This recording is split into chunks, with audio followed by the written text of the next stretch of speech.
Well, folks, I'm sad to report modern day segregation is underway. And step one is, of course, censorship, which has amped up since Biden's unconstitutional federal vaccine mandates, dividing America between the vaxxed and, of course, the unvaxxed. Patient, but our patience is wearing thin. Oh, his patience is wearing thin, is it? So no one's saying it.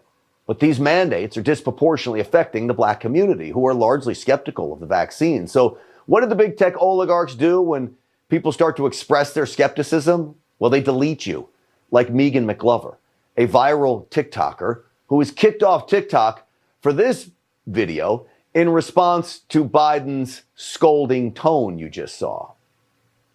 As long as your patience don't get as thin as that hairline, I think we'll be all right. My patience is wearing thin. I need you to get out on that boulevard and bring me my money. You ain't my pimp. What the hell is wrong with these people? I wish I had an answer as to what's the matter with these people, but there is something wrong with them. So that woman you see right there is an author. She's got a podcast, and she's got tens of thousands of followers. Well, they permanently deleted her account at TikTok and all of her content there. Megan started speaking out, by the way. The story's sad. After someone murdered her mother in 2011, Megan heard the crime unfold. Her and her mom were on the phone. The case is now cold. She still doesn't know who killed her mom or even why. So Megan personally wrote letters to guess who? President Barack Obama and then California Attorney General Kamala Harris, begging for help, asking why so many crimes aren't given priority. She never heard back from either one of them, so she quickly became a powerful, strong voice with now millions of views on her videos. And when she started in on the vax mandates and Joe Biden's oppression, well, TikTok shut her down. It look like I'm gonna have to get into politics because they done took down my TikTok page.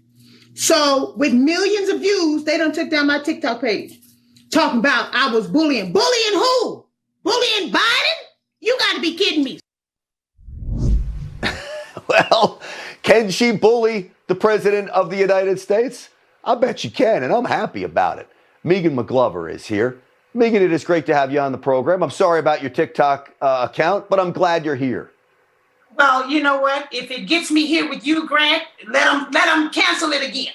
Okay? Let them cancel it again. But you know what? We really have ourselves, we're in a jam. We are in a real big jam. I did a live today and I talked about how, it's like the American people are in a very bad, abusive relationship. And we're going to have to figure out a way to tunnel ourselves out of this. This cannot stand. This cannot stand. Yeah.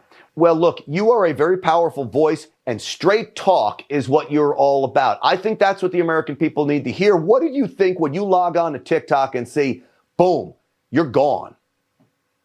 Well, you know what? This is what really upsets me. What really upsets me is not so much that they deleted my TikTok account.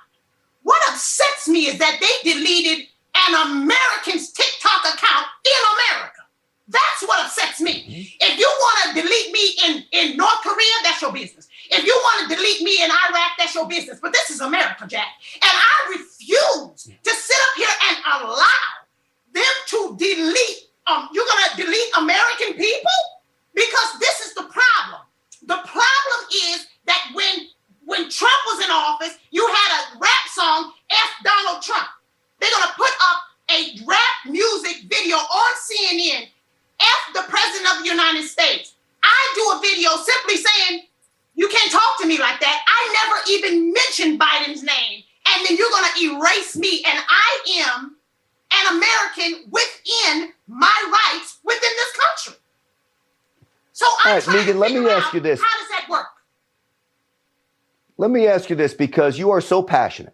This passion, from what I've seen now, started when, and I'm so sorry to say it, when your mother was murdered. The case went cold. There was no action on the case. Like so many victims' families, you were frustrated with what's going on.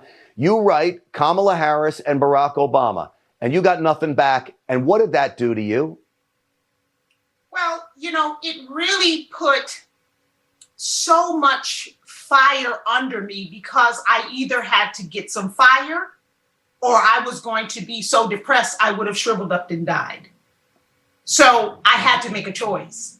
And I wanted to make sure that my mother's legacy, I'm so much like my mother. I speak just like my mother. I use hand gestures just like my mother. Same thing with my grandmother, my mother's mother. And I said, I cannot allow the legacy of such a wonderful, incredible woman, Wanda McGlover, to just shrivel off and die. I will not allow that to happen.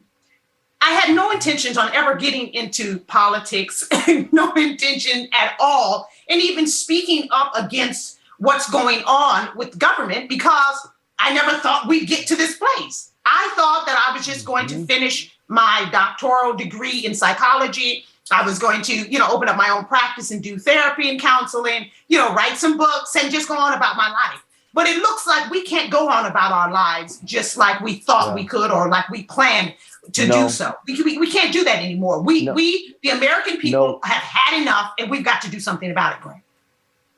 Absolutely. And I so appreciate, just as a legacy of your mother you won't let die, you're not letting America die either. You're a freedom fighter. Megan, you keep bullying Joe Biden all you want, okay? And you'll have a platform here. God bless you, and thank you so much for coming on the program. God bless you too. Thanks so much, man. You and your family. Whew. I love her.